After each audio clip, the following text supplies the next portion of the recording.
In Basement Politics with my dad, Freddie Vasquez.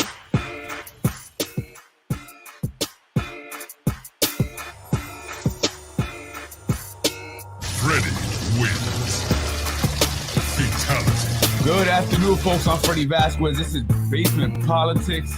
Lunch break update coming on real quick. Just to remind you, folks, first of all, that today at 1 o'clock, I will be joined by Margaret Coleman, Reverend Margaret Fountain Coleman, candidate for mayor here in the city of Yonkers. Reminding you also that tomorrow is June 27th. It's primary day. It's the last day for you to take action. Take action. Whatever it is that you want. Here's the time. Voting is one way to create the changes and address, or hope to address some of the issues that you see here in the city of Yonkers. I wanted to talk about Mike Spano and this low HUD. I'm sorry, is it low HUD? That's Journal News also. Article, first of all, one in low HUD where it discusses Mike Spano outspending, and I spoke about this, outspending his rivals. I'll get into that. Mike Spano hauls in campaign cash and buries rivals in spending in the Yonkers mayor's race. I told you, Yonkers Mayor Mike Spano has left nothing to chance in Tuesday's primary, raking in another $130,000 in donations in a month. $130,000. And vastly outspending the two Democrats trying to deny him an unprecedented fourth term. Spano has spent $410,000 on his campaigns as of 2 weeks ago, blanketing the city in mailings and signs and running TV ads that touts his nearly 12-year reign and flourishing Yonkers. By contrast, City Councilwoman Corazon Pineda Isaac reported spending $67,000, huge difference, as of June 12th in her primary challenge, 1/6 of the mayor's spree. Margaret Fountain Coleman, the third Democrat in the race, has spent about $4,000 at time, according to her campaign treasurer, who said she's correcting the omissions of expenses in public disclosure forms with the State Board of Elections. So is that what's making the difference? Is it the amount of money that Mayor Mike Spano is spending? Is that all the difference? Is that making the difference? Rivals criticize his spending. I mean, one of the things, and I think the primary thing that people mentioned to me in terms of running an election was money. Everyone says, you need money. You need money. Doesn't matter if they support Spano or they didn't support Spano. They were all in agreement that you needed money. And that was the primary thing initially in the beginning that people said would give Mayor Spano the advantage. Here we are, the money. So why would his rivals criticize Spano's spending? Should they not be trying to spend as much? Are they criticizing because they didn't raise as much? But this should highlight something here, something that I've also mentioned on my podcast. You see individuals now, specifically Corazon Pineda Isaac, raising money without the Spano machine. You see the difference?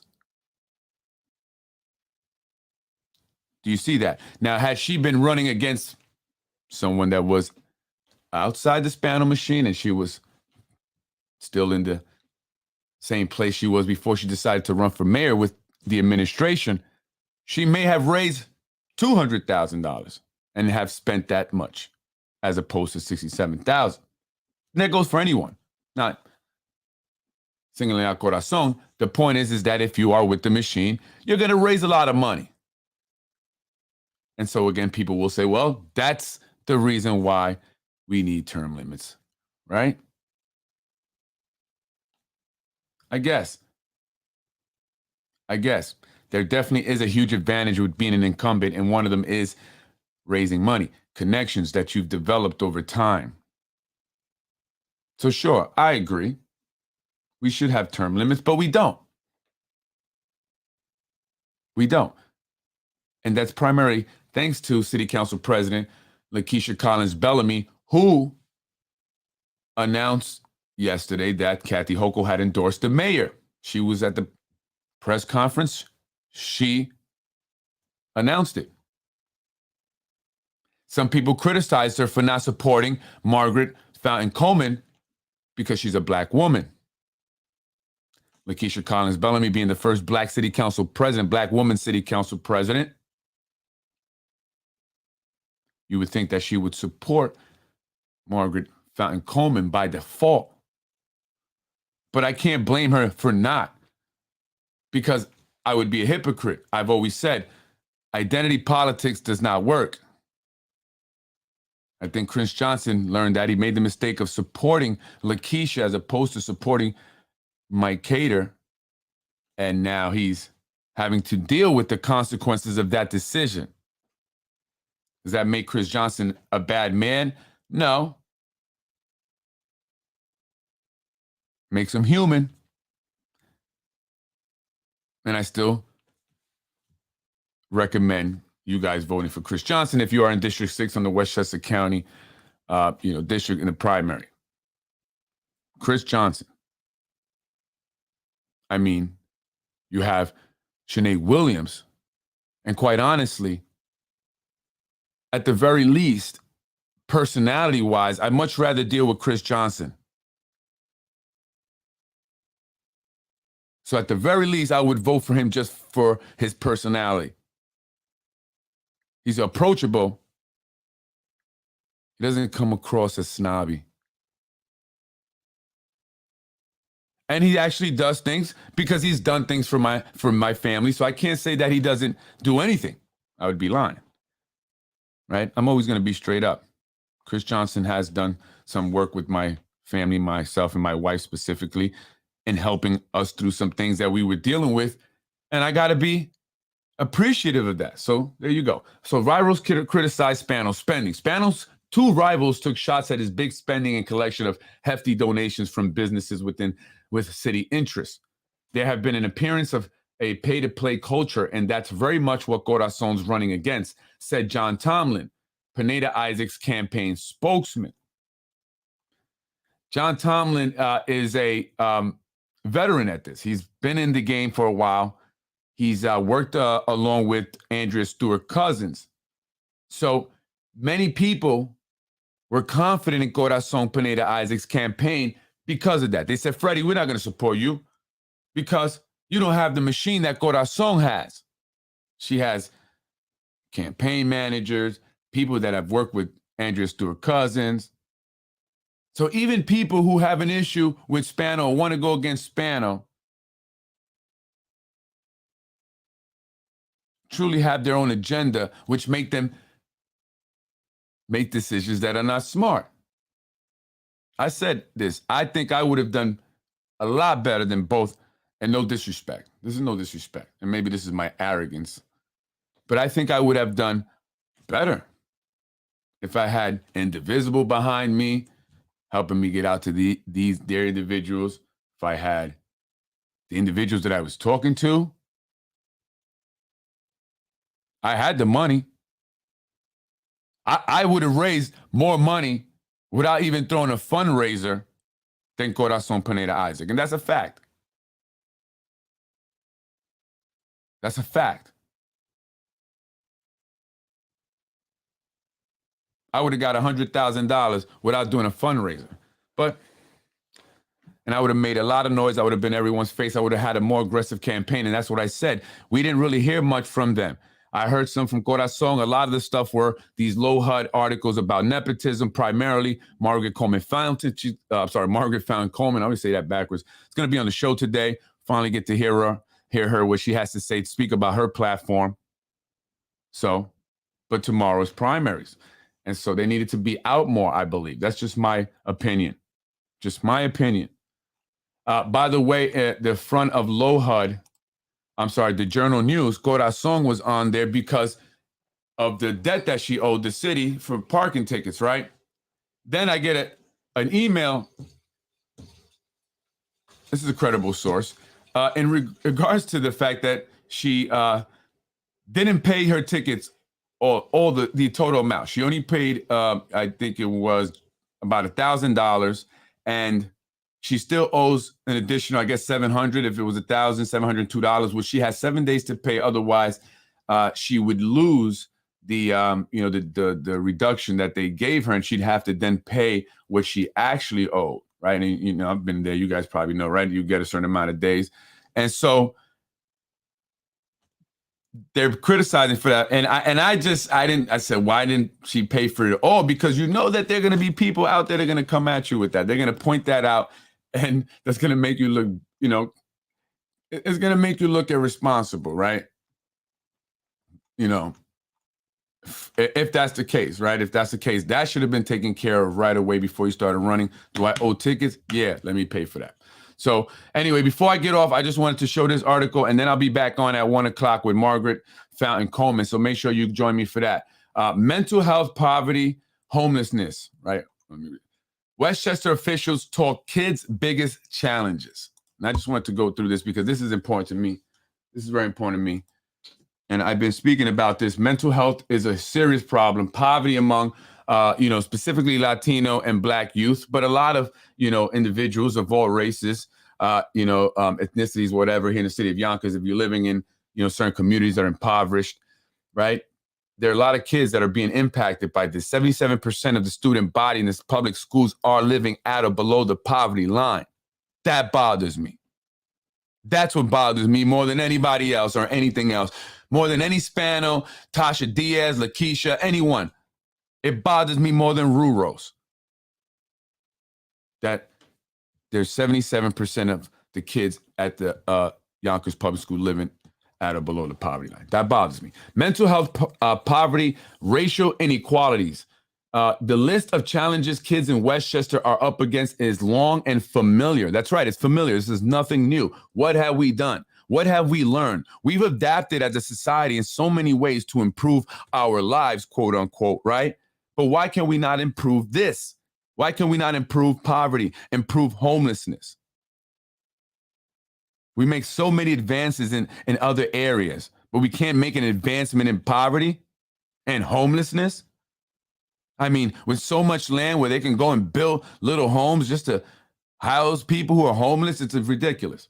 Westchester County officials spoke Thursday to those challenges, the changing landscapes kids face today, and some solutions that are working. The Westchester Children's Association organized the event at the Greenbrook Public Library.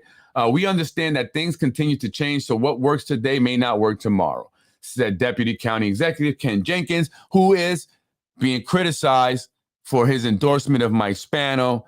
They're wondering, what is he going to get? He wants to be the next Westchester County executive. George Latimer is in that place now. What will George do? Will he support Ken Jenkins?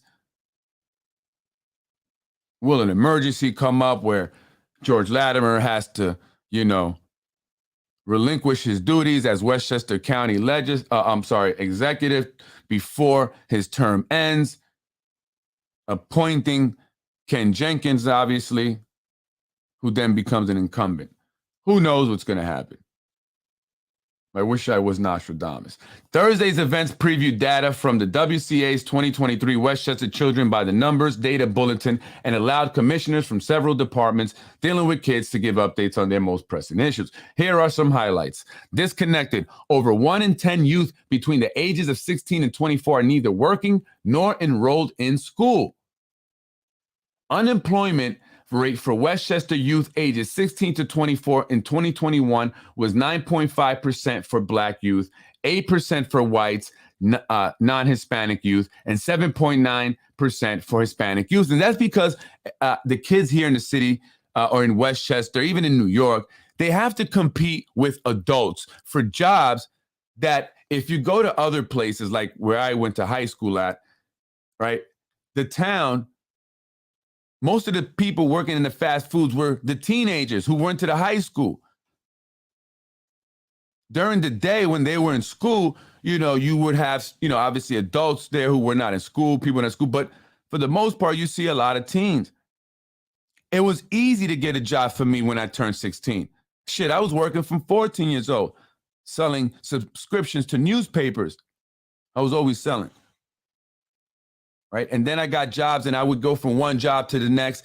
You know, you're young, you do that. Right. But it was easy to get a job then. But here in Yonkers, I could imagine it. And so you have so little for the kids to do, teenagers. That's why they have this idle time. And as they say, you know, idle time is the devil's playground.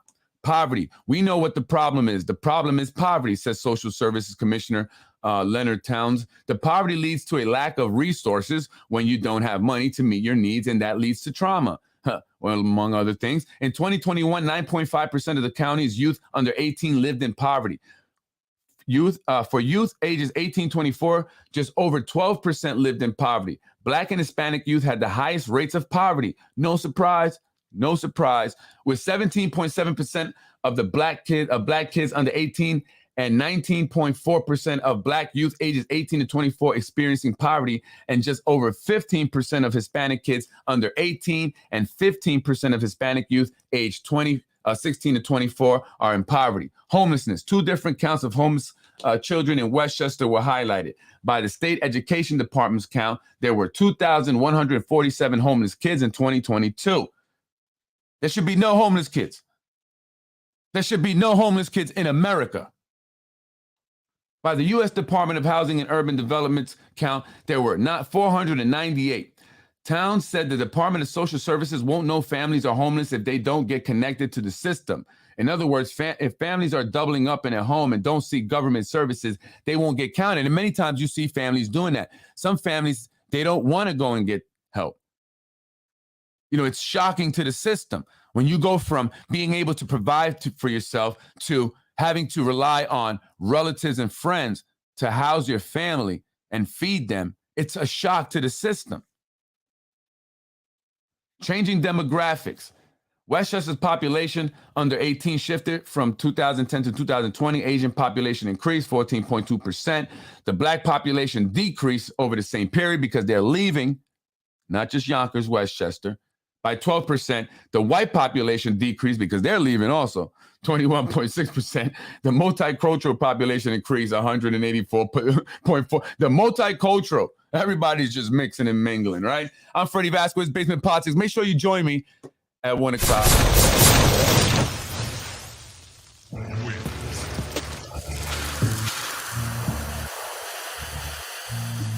Freddie